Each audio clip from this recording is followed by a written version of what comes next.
Okay, this is the second lecture video for the first project, and in this particular video we are going to be covering the project requirements for Project 1, Design and Awareness. So the first thing we're going to do here, of course, if we're reading the project sheet, is we are going to, let me zoom in on this a little bit here. We're going to be looking at three different requirements. First, we're going to write a one paragraph on basically what do you think graphic design is. I don't really, want you to look it up. I don't want you to Google it. I don't want you to go to Wikipedia. I just want you to tell me what you think graphic design is. Real simple, one paragraph, okay? The second thing I want you to do is I want you to, at this point, research graphic design on the internet. And now you're going to get the history of graphic design, right? And I don't really want a history of graphic design. It's all, if you want to know about that, take the class Mat 105, History of Graphic Design. What I want you to do is I want you to look at graphic design in history, and I want you to write about one page, 3 paragraphs thereabouts, on how on what you have found that graphic design has done to affect people in society. Now, this is a fairly, broad topic here, but I want you to think about the fact that media, graphic design and specifically, really does drive a lot of public opinion. It can make people change their minds about things. It can motivate people to do things. It can basically convince them that something is right or wrong. So the really, excuse me. So really what we're trying to do is we're trying to, document a situation where graphic design has been influential in the perhaps outcome of what has happened at some point. So, in history, history, it could be something that is, 200 years old, 100 years old, 50 years old, 5 years old, 5 weeks old. History is anything that happened in the past. I mean, we can certainly look at, for example, one of the massively important campaigns in the history of design, and that would be the Nazis' propaganda machine in World War II and prior to World War II, where they basically, propagandized the people and convinced them that they were indeed the Aryan race, the chosen race, and that their, destiny was to rule the world. Fortunately, that didn't happen, but the propaganda machine was extraordinarily powerful and extraordinarily effective in the outcome of how that worked, to the point where they were sending 12-year-old kids to war. We see that happening now, of course, and we can look at propaganda in Somalia. We can look at it in Venezuela. I mean, so the political propaganda machine is a very powerful thing, even here in America.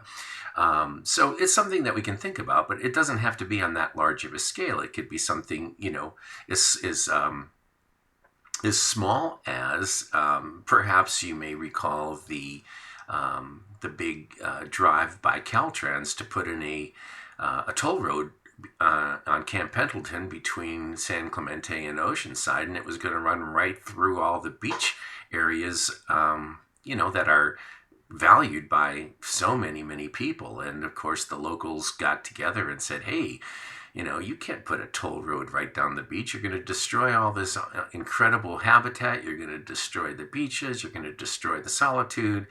And that machine, what am I looking for? The word, that political campaign basically turned that around, and Caltrans nixed the project. But it was because of posters and flyers, and it was because of ad campaigns, and it was people going door to door. It was a very powerful local movement, and graphic design had a significant impact on the outcome of that.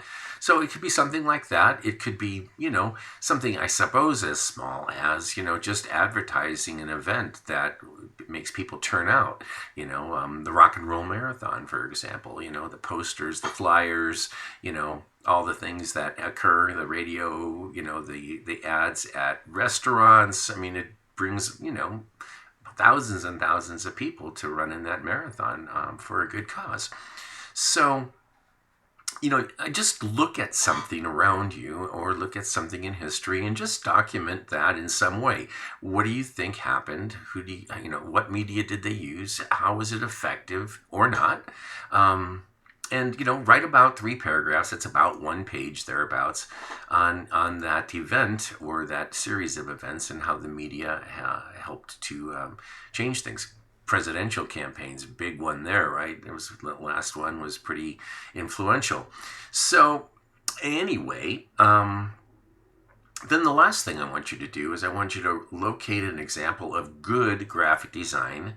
Good, the operative word there is good, because there's a lot of bad design out there, and write at least a 1-page design critique. Now, I suggest looking for an ad, a magazine ad.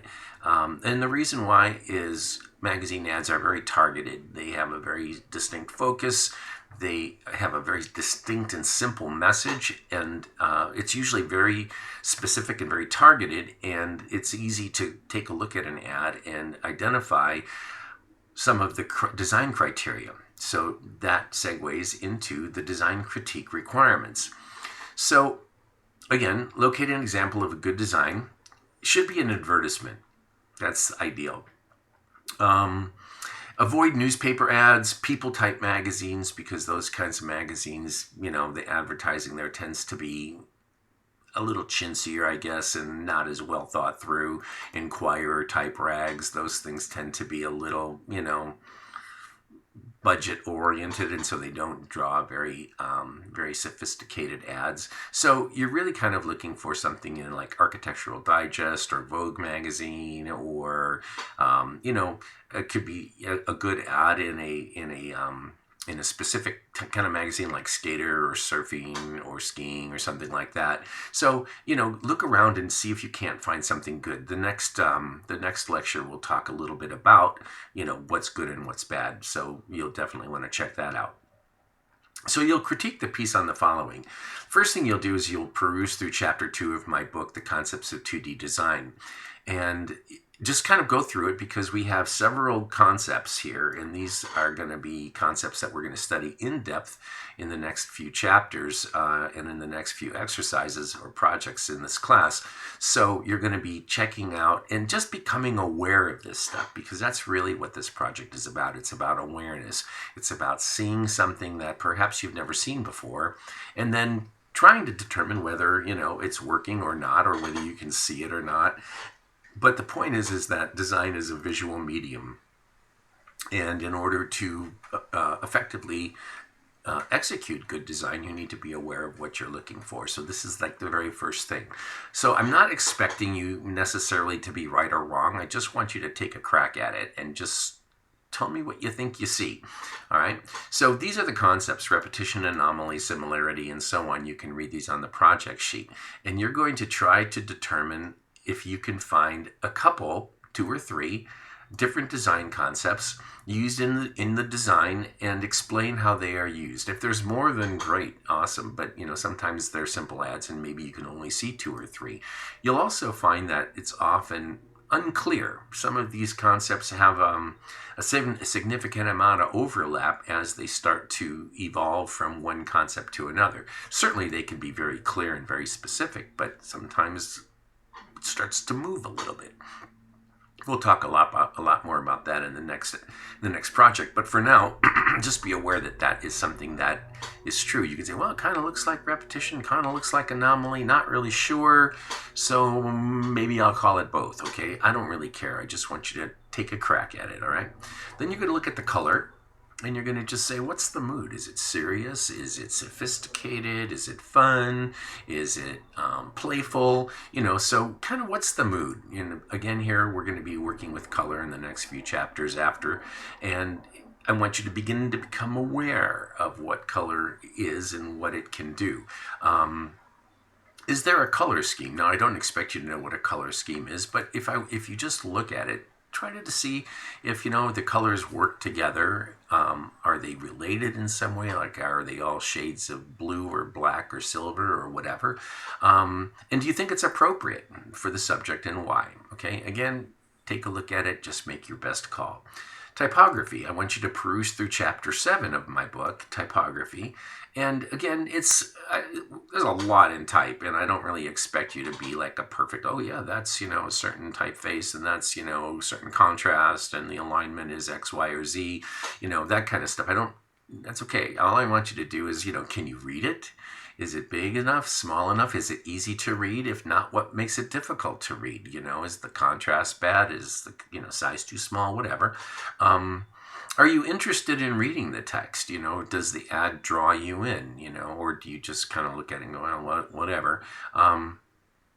What styles are used? In the chapter I talk about serif, sans serif, display, and so on. And so determine if you can figure out what the style of the type is. Then look at the type, style, and the message and see if it works. A very sophisticated ad might use a sans serif typeface, whereas something a little bit more, like, for example, an ad about clothing or something like that might use a more display font, or it might use a serif font or something like that. In the composition, I want you to see if you can figure out who the target market is. Who is this targeted to? Is it, affluent people? Is it young people? Is it men? Is it women? Whatever. We'll talk a lot more about demographics, but I just want you to see if you can figure out who the ad is targeted toward. Do you think the design supports or detracts from that? Tell me why. Is the composition dynamic or static? Now, dynamic is basically what I would say unbalanced, and static would be something that would be all centered, for example. It's sort of more of a static design, a more balanced, centered design, okay? Tell me why. Do you think it's appropriate? Explain why or why not. Could it be improved? Did you find the design too busy, too simple, boring? Let me know. Structure. Structure is basically like a grid, and can you determine whether there's an underlying structure? This would be things like columns and rows, so if you think about a checkerboard, there's, distinct columns, distinct rows. Can you determine whether something like that is being used or not? Often, no. Sometimes, yes. Just depends. Okay? And then your opinion. If you could change 3 things about the design, what would it be? Make the text larger, make the color more blue, whatever. Okay? So again, you're going to type this up. I would suggest typing it in a word processor of some kind, and then you're going to basically capture your image in some way. Okay, so whether if it's an ad in a magazine and you don't want to buy the magazine, shoot a picture of it with your phone. If you do have the magazine, you can scan it in for better quality. If you find it online, then of course you can right click on it and copy the image to your hard drive. Okay, you are going to then post your paper and your blog and your image on your blog on the class website. I'll show you how to do that here in a minute. And so then you're going to peruse through your classmates' blogs, and you're going to comment on at least 3 different posts. And you're going to basically just, look at it and go, wow, cool ad. That was really neat how you saw that, or how you didn't see that. Did you think about this, or whatever? And again, it's an awareness thing. There's no right or wrong. I'm just asking you to start thinking about stuff, looking at it and thinking about it. Okay, then let's see. With the images, again, like I said, scan it, take a picture. If it's on the web, right-click, save it. It'll need to be saved in JPEG or PNG format, all right? Once your text is typed, you're going to post it on your blog. The reason I don't suggest typing directly into the blog is because if you're in the edit mode too long, sometimes it just goes and it goes away, and you're like, oh, my writing. So if you write it first, and then also it gives you a chance to, necessarily work on it. It doesn't have to be done all at one time. So you can kind of putz around with a little bit, then work on it a little bit more a little later or whatever. It gives you some options, okay? So once you're done, then post it to your blog. Save all your formatting for the blog. If you format it in your text editing program, then all that formatting goes away, and so you'll have to do it again. So if you have any formatting, like make things bold or, add line breaks or whatever, do it once you've posted it on your blog. Then put the image on your blog as well. All right. Okay, I talked about the final presentation, peruse and comment. Support your comments with why, with a rationale. I don't want you to just, that was cool. Duh. Okay. Project is worth 10 points, and you'll be you'll be scored on addressing the criteria, the depth of your observations, your writing quality. So I'm, concerned about proper sentence structure and, good writing techniques. I don't, spelling and typos and so on. Use your spell checker, and your discussions. Okay. Additionally, just to be aware that your activity and participation on the class website, including but not limited to these design critiques, design reflection statements, forum activity, blog posts, etc., are worth an additional 10 points. So your entire website activity is worth 20 total points toward your final score in the class. Now, if you think that's nothing, well, think about the fact that, there's, to get an A, it requires 500 points. A minimum A is 450, so an A is 450 to 500. Well, 20 points, say you're at, say 400 to 450 is a B, and say you're at 430 with all your project points. Well, 20 points will get you to an A. Whereas if you don't do it, you might find yourself at 440 instead of 450. And, we don't have B pluses here. It's an A, a B, or a C. And if you miss it by 10 points, bummer, right? So don't discount the fact that 20 points can tip the scale in your favor, all righty? So the deadlines and all that will be posted on the class website, and there will be a email link to that information when that stuff is updated and posted. Oh yeah, I wanted to talk a little bit about posting to your blog. Okay, so you'll be on the class website, and you will go to your page, and on your page, which you'll have created by now, you'll see right here at the very top, latest activity, share. Blog post, okay? This is also where if you want to add something to a discussion, or if you want to add photos or anything else, that's where you add that content, where you share it, okay? So you just click on blog post, and then you type a title for your blog, and then you paste in all the stuff in your entry. If you want to add an image in line, just put your return where you want to add an image. Add a few line breaks to give yourself some space. Go back into that spot and then just click the image here. It's going to ask you to go find the picture, go browse for it, and then hit publish post, and then you're good to go. All right.